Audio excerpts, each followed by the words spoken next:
Okay, this is the IC-2730, the Black Edition.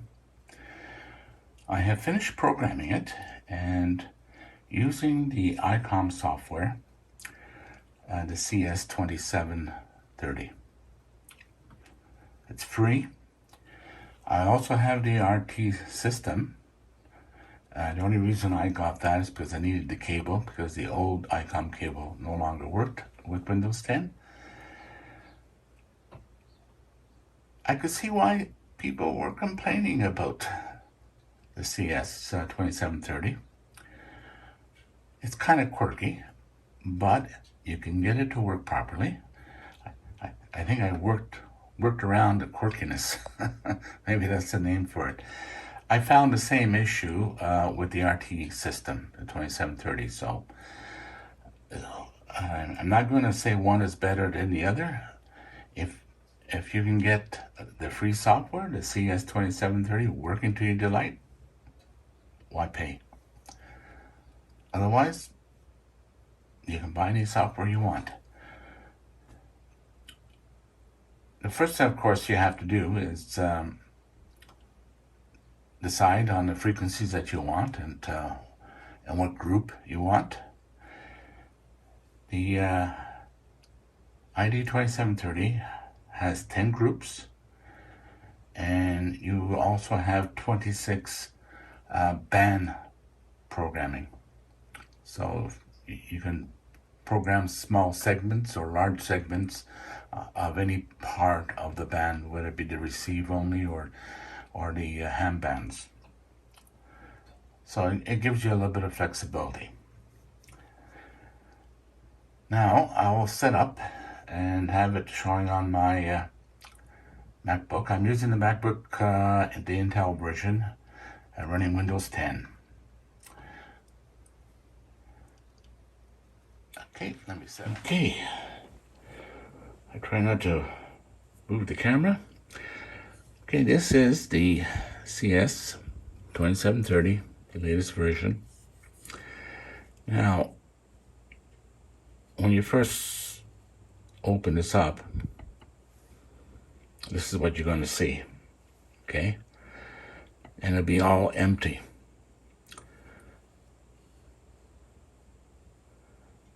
And this is where you can do a read and write, which I've just did. Oh, let's do it again, doesn't hurt. I'm going to say no.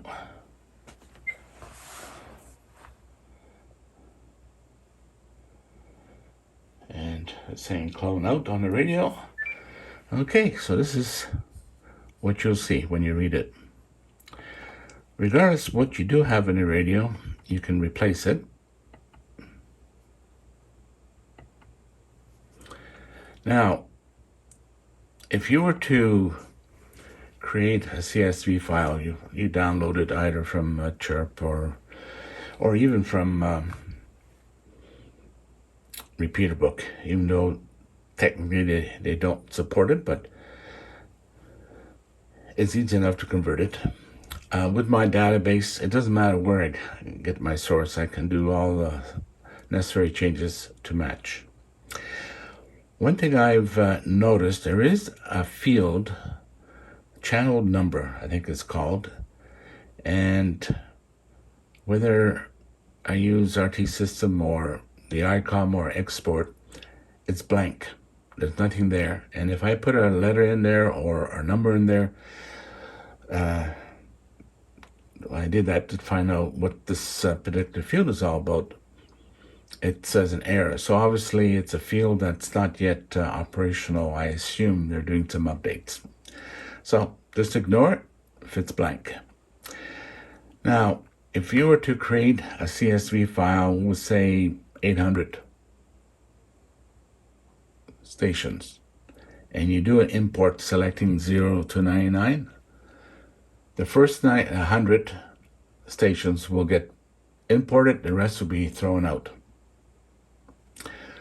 So the key is to break up all your CSV files into bunches of 100 or less.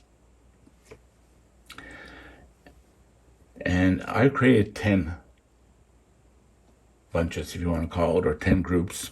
And okay, here's the home. There's only 36.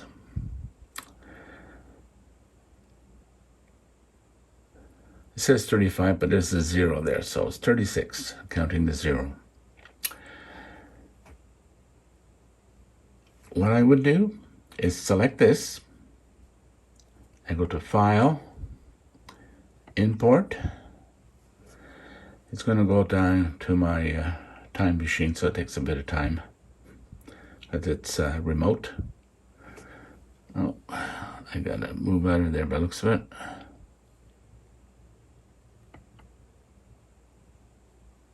There we go. So I have what I call Bank A.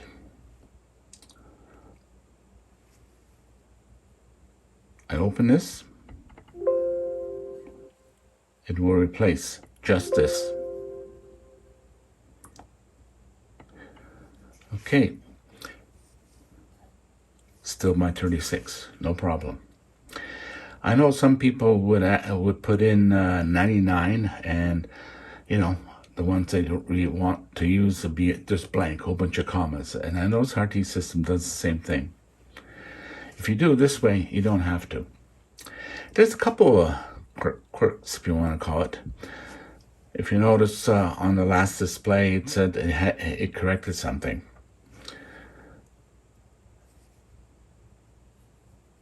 If the DTCS was set, for example, 26, for some reason it thinks, oh no, that's wrong, and it'll switch it to 23. That's some of the things it changes, right? There was another case where I had some tones set for 67. It went and changed it to 88.5. So there is some quirks. As long as you're aware of that, you can go into radio and make the changes. So that's something to keep in mind. And the next group I have, I'll show you the way I've organized it. It doesn't mean that's the way you're going to do it. You can decide whatever is suitable for you. I have what we call Alberta. All the call signs in Alberta that begins with an A, like VA6A, or VA6, I should say, and to VEQ. And initially, I alphabetized the name, so the call signs, station call signs, were alphabetized. However, I decided, I'm going to do it via frequency. So basically, I set my transmission frequency. It will start with VHF and end with UHF. And as you can see, only a handful of VHF, the rest is UHF right here. Oh, that's because I'm not at the top. Let me go to the top. There you go. Okay. Unfortunately, Alberta has more than 100, so I created another group. And in Bank C, and let me scroll back up here, looks like there's only 35 left. Okay, so, and I call this from R to Z. So in other words, VA,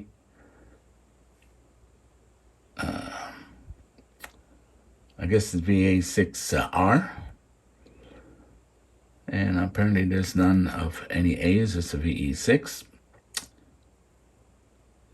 Begins to R to Z. However, if you notice, it's no longer alphabetized because I switched it over. Had I sorted by name, then it would appear in alphabetic order. But I found it was easier for me to search by frequency than call signs.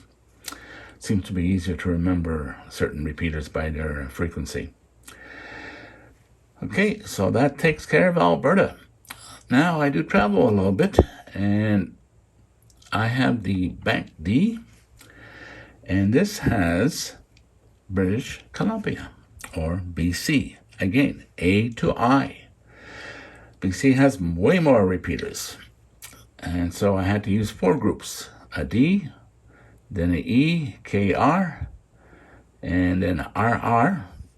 That's a lot of RRs in there. And yeah, 99. Let me scroll to the top.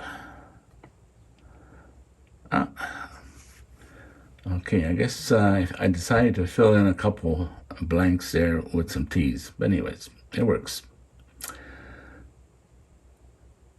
And yeah, 2, 4, 5. Yeah, that's another thing I decided later on. It doesn't matter if I have a few in there that's not quite in the RR range. I might end up replacing this with like Bank F, Bank E, but we'll see. I didn't make any changes to accommodate the change I just made on this last import. And again, that's what's nice about my database. It's so easy using a script or any program that supports scripting, a database in particular, and you import your files. The same frequencies that I have for any other radio, I have access to. I don't have to go online to get them because I already have them. And I can manipulate it in whatever form groups I want. Otherwise, you'll have to do it manually or, doing copy and paste. You can do this with the CS-2730. You can also do that with the RT system, 2730. But it's a lot of work, especially if you're planning to have 800, 900, or 1,000. But if you're only talking about 100 or so, yeah, that's fine. It won't take long. Okay. And then I created what do you call it, an experimental group. Oops, I missed that one. And, this would contain some satellite frequencies. I have a mixture of Yukon and Northwest Territory call signs in the hill. It's just a mixture. And then, out of curiosity, I decided, let me create a bank that contains all the mirrors and GMRS and FRS. As you can see, the name is not alphabetized because I kind of alphabetize it by frequency. And I don't think I can do this. No, it doesn't support that here. So you would have to do it on a program that supports it, or in my case, a database. Otherwise, you have to do it manually. You can select, for example, groups, do a cut and paste. So you can organize it that way. And I was just curious what the activity was like. These are receive-only frequencies. My ICOM 2730 is not modified, and I don't modify none of my radios. I keep within DOC or FCC regulation, depending where you are. And this probably will disappear one day, this bank, and replaced with something that I probably find I use more often. So I have 10 groups. None of them exceeds 100. In other words, from 0 to 99, which is a total of 100. And I import it. If you do it through here, I find it acts up. Somehow the group gets mixed up. So I don't use that. It's okay for, checking for mistakes. Like I would scroll through. In fact, I think there is, I think it's A, B, C, D. I think it's here. I'll show you one of the crypts. Yeah, let me see. I have to scroll up. I think it's here. Huh?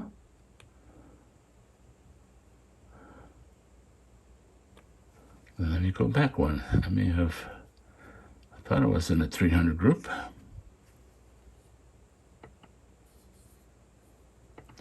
Let's scroll down. Okay, scroll back up.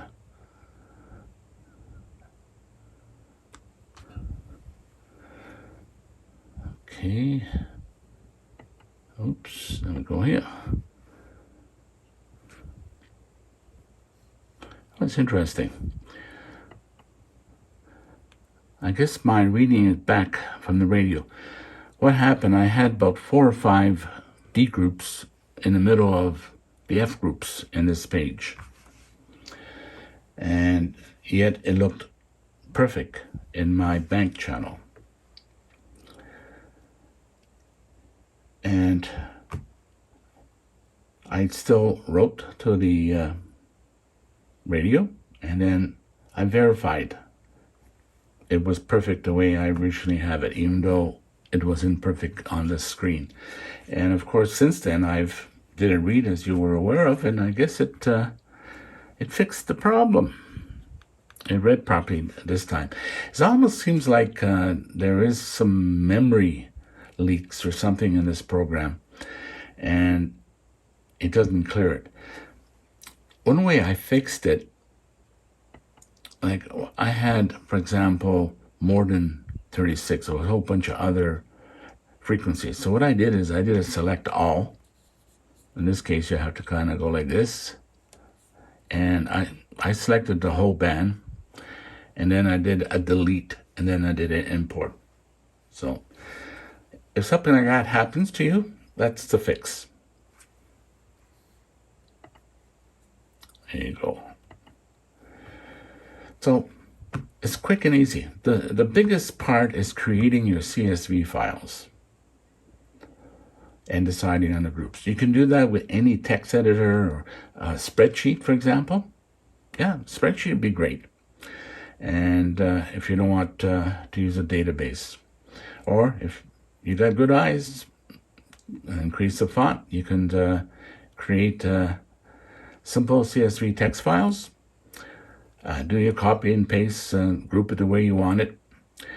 Have the field names on the first row so you know what order everything has to be in. Though I strongly recommend using a program like a database or even a spreadsheet, and then export it as a CSV file. It's quick, and now that you save it, and down the road, if there's some changes that you need to do, it's simple enough to do it. Okay, let me show you a little bit about the radio itself now that it's programmed, how to access the bank name or the bank channels, and also the program channels. Oh, maybe I should show that next. And I think it's right there. There you go. You have 25, there's a 0 in there. You have 25 program scan edges. So basically, I broke it down. VHF from 118 to 174, then UHF between 375 to 550. These are outside the ham bands mostly, except for UHF. And then I have the low, 118 to 144. I have the mid-range, 148 to 174, 375 to 430.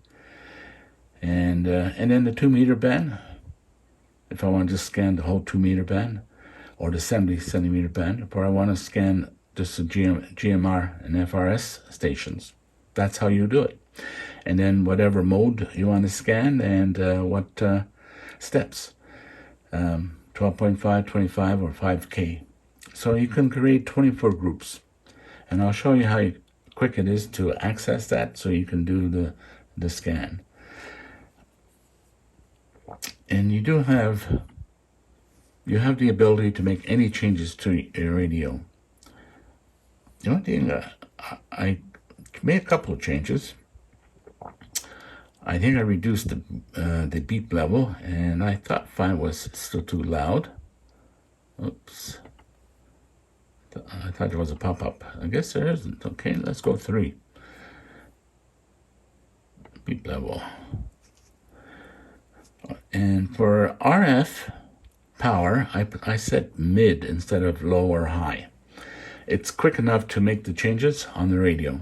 So by default, it's going to be about 15 watts. So I don't have to run the 20. And another thing I turned off is memory name.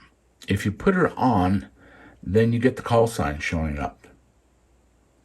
Again, I find myself personally is easier to remember frequency. Plus, if I'm looking for a particular area, it's so much easier to turn the knob and select the frequency. I find the display for names, it's not as clear as the numbers, so that's another factor.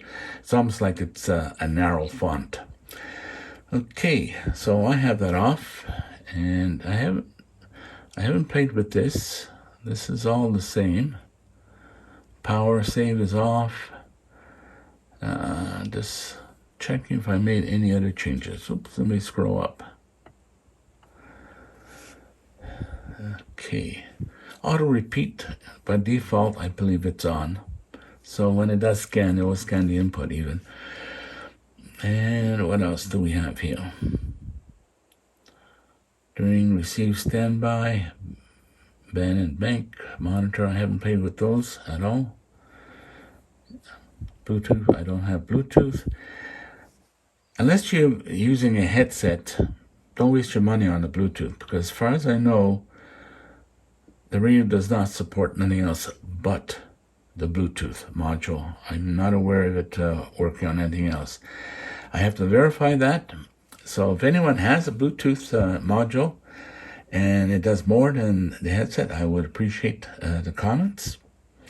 So let everyone else know too. Push to talk, beep is off. I usually have most of the beeping turned off or very, very low. And that's it. And then you can change your band, scan, timer, pause. That's the default. I left it be.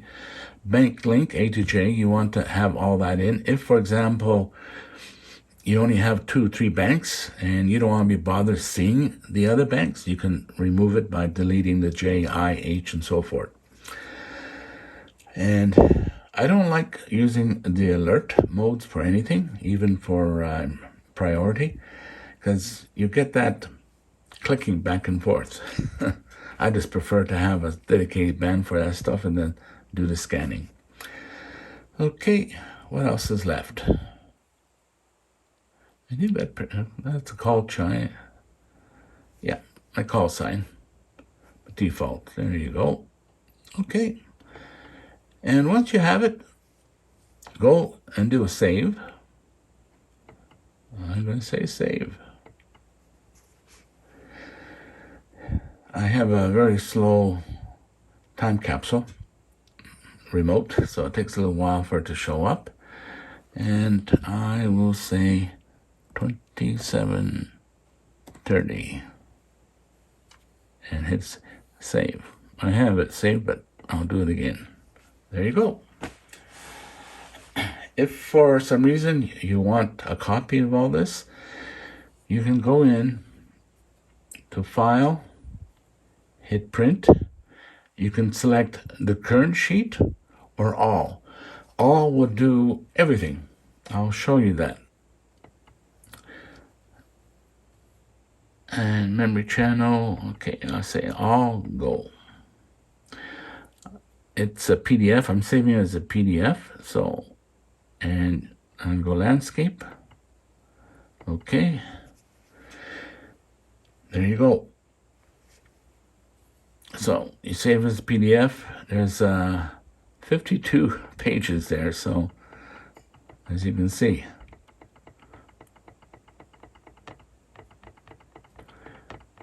easy enough to print. It also prints all the blanks. So some of the blanks you can delete, I guess. Yeah, that's 49. That's we should be coming to Okay.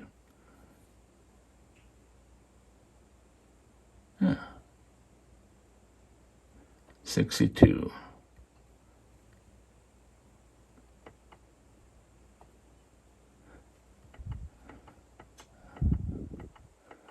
Yeah, there you go, the common settings. So you can have a PDF or a printed copy of it, whichever you prefer. And this is the CS-2730 revision 1.10. It supports the IC-2730, the black edition. It's some changes, though I can't tell what it is yet. Because when I was playing with the old one, it looks the same, other than that one field called channel number. Okay, and I'm just going to close that out. I think I covered everything. Regarding the help file, it's so basic, it's almost useless. When it comes to the actual CSV files, I can't find nothing online anywhere. I wanted to find out, okay, what are the formats they're using, and what's the auto correction does it do when you import. None of that I'm able to find. So you kind of learn that through experience. So when you get a menu saying, import was successful, it made some corrections. Just take a look and compare it to yours, and I found that it was mostly the codes. I didn't like certain codes, like 6700. And I didn't like the DTCS being changed. It likes the 23 default for some reason. Okay, let's get back to the radio. Let me set up for that. Okay. So I mentioned, first of all, the RTS system cable, the USB 29. It's actually pretty good quality. Well done. And very lengthy. Must be 5 feet or so. And of course, I have USB-C, so I use this adapter. It works. So if you do need a cable, I can't say anything against this one.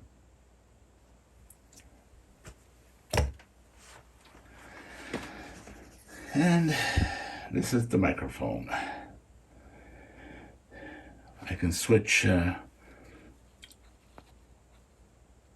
main dial, switches the band from A to B, or whatever you want to call it. It's like 2 radios in one, so I can switch back and forth. Okay. All the usual functions. It looks, there's a couple of keys I can see using often when you're mobile. Okay. When you first time powering up, probably this will be the frequency that you see. You're basically in VFO mode. Okay? Both bands are in VFO mode. Now, I've already did a step. See if I... Okay, good. Now, I want to switch to memory. Memory R, memory call.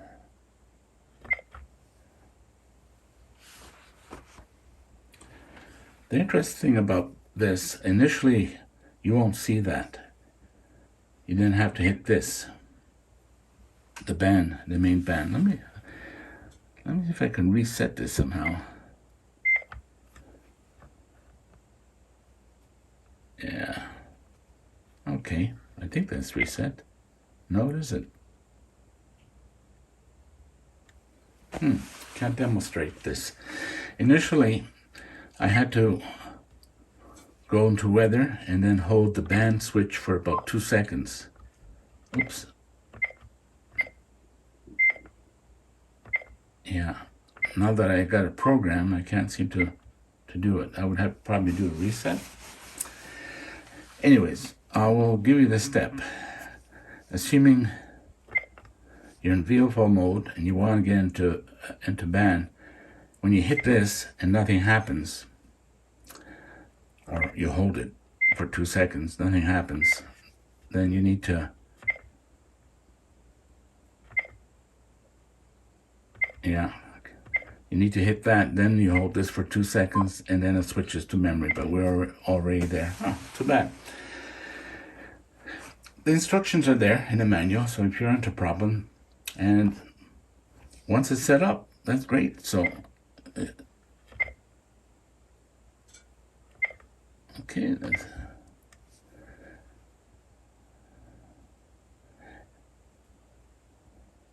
I'm in Bank A, which is my home, and it should be about 36 or 35, counting the zeros, 36.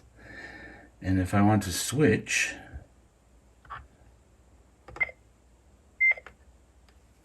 there you go. I held for 2 seconds the main band.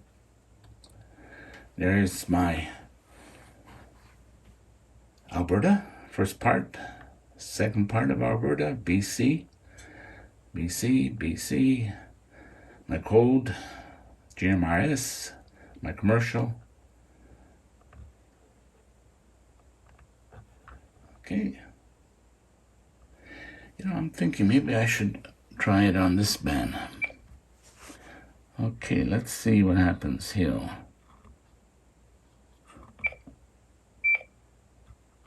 Okay, nothing happens, so let's go. Yeah. I guess it programmed it for both. Okay, that's good. And what's nice about it is good to know that when you power off, I did not disconnect the power. Let me see what happens if I disconnect the power, see if I lose my settings.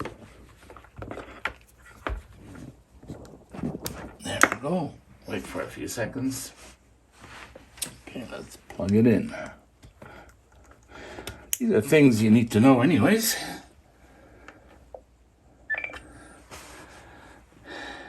Huh?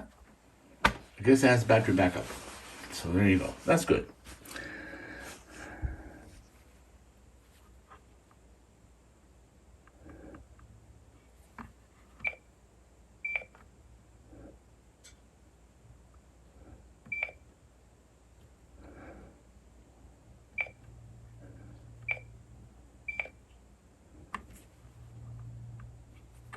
Those are calls.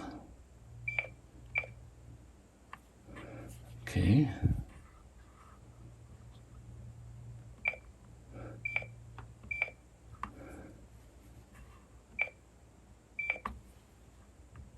Oh, there you go. I guess it was in there. When you see the light flashing, that was on VFO mode. That's what that is, VFO mode. Okay, let's go home. Yeah, it's all there. As you can see, the lettering, it's kind of compressed. So, makes the readability a little bit poor. Okay. And let's say I want to scan the home button. So this is the VFO memory scan. You hold it down. And you have the option home scan. There you go. I mean, the interface is okay, but definitely not something I would care to use in a home environment or like a base station. Even if you do a lot of mobile work and a lot of portable work, I prefer the ICOM 705 over this, or even the 52. The 51 will probably be even a little bit better. However, it still uses the banks. If this was a 10-year-old radio, this would be like, wow. But it's only released last March. It's a repackaged 2730, 10-year-old radio with just a different display, color-wise. The segments are still the same. So for this radio to be the only radio that you ever would have to use at home, to use mobile, to use on base, use portable, I wouldn't. I myself personally would not do it. If you want something mobile, get the 705. There you have HF, 2 meters, 70 centimeters. It's compact, it's small. I can fit that very nicely in my truck for mobile mount. Beautiful for home base, easy to use and to see, and even portable work. That's why the 705 is so popular. Now I got this strictly for one application, and that's for crossband repeat. Let me show you how you do that. When you first get the radio, there are, I think, 3 key combinations that you got to hold down, and then you power up, and that enables the crossband, and it stays that way. If you go to menu, and you kind of scroll through until you see the word extra menu, hit this enter arrow, and then you scroll up and to hear or see the word other, and then you enter.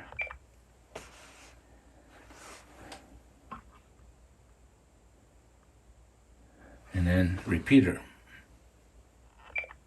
Start, yes.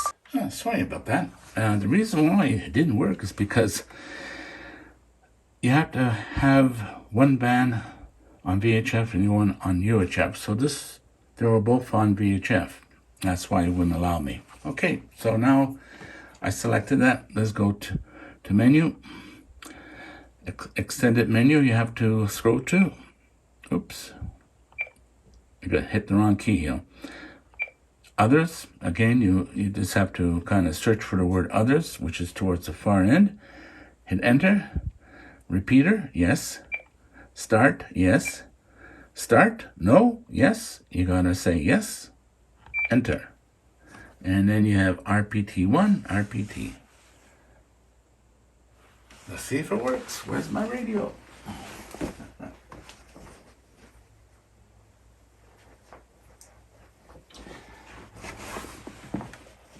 There you go. Testing 1, 2, 3. I'm just using a TED radio.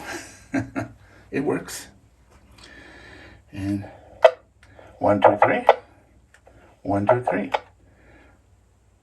Okay, this is on UHF side, and this is on the VHF side.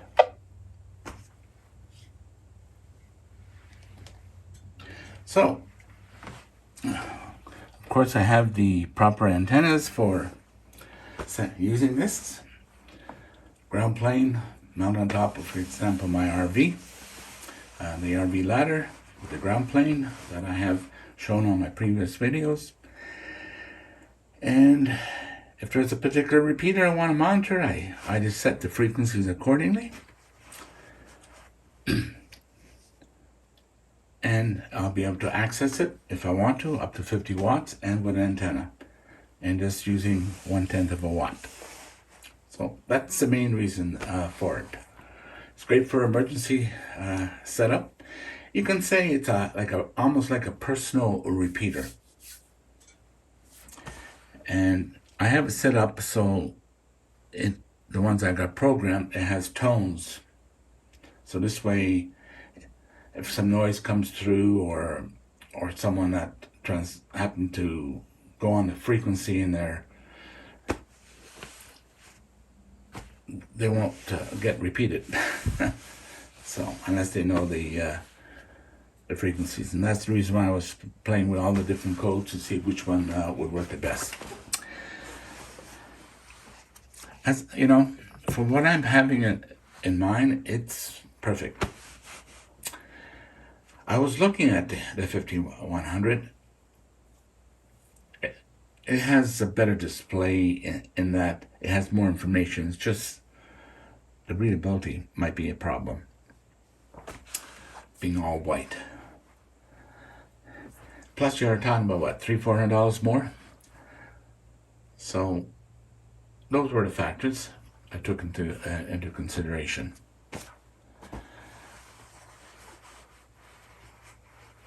I have other radios, so this will be basically dedicated, and between price and also I was hopeful that ICOM did more than just repackage the radio, but not. If you only need one radio, definitely not the one for it. Look for a radio that has an SD card slot. That's a must. And it would be nice if it had the SD card and the USB-C connector. Bluetooth would be nice, but most programs don't support programming on Bluetooth. Wi-Fi, yeah. The ICOM 705 has Bluetooth and Wi-Fi, and I can use either one for terminal mode, for example. I'm throwing these bits of information to help you decide how you want to approach, because I do have people asking, well, my first radio, what should I get?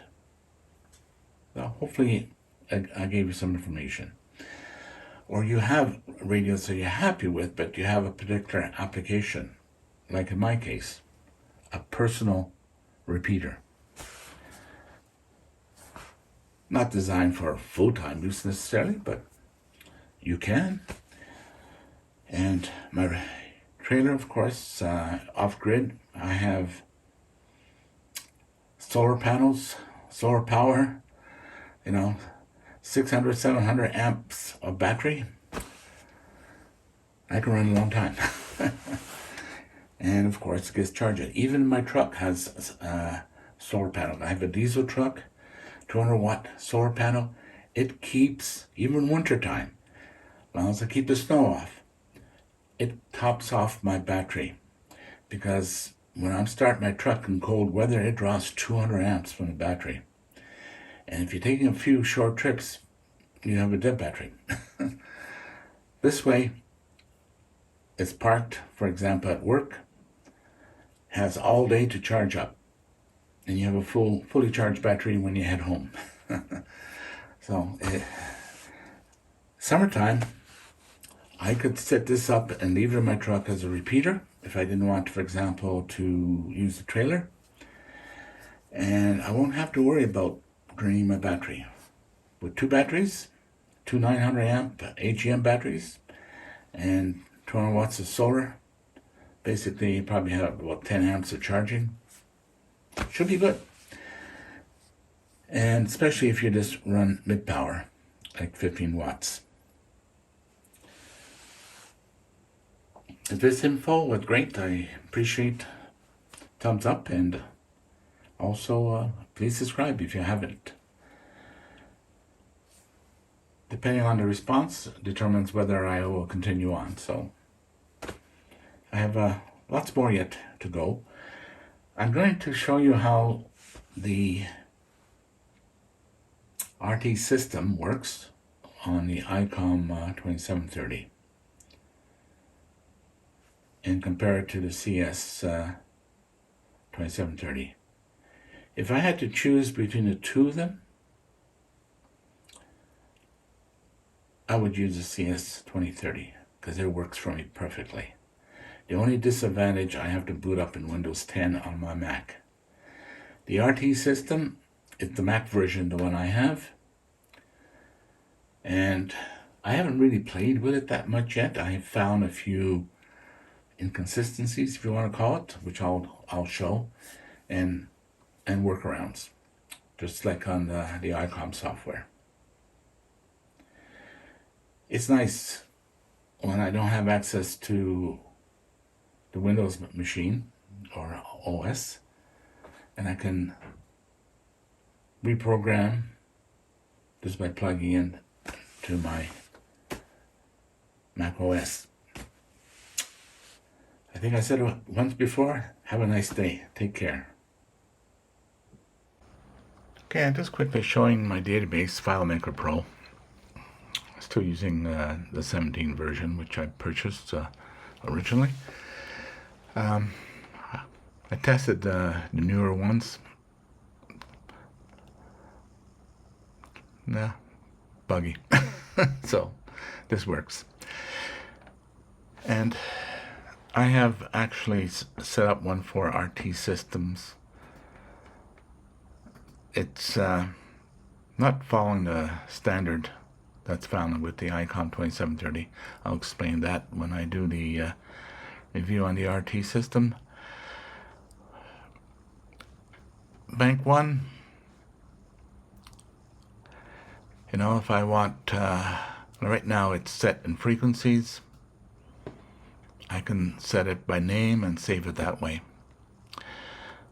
What I'll probably end up doing is using Bank 1. It will be by name, but all the rest of the banks will be by frequency. So, you know, whatever configuration I want, I can do.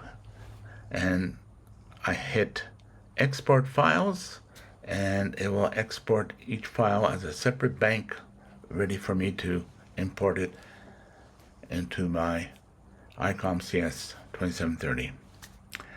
For me to do that with the RT system, because they're not using the standard ICOM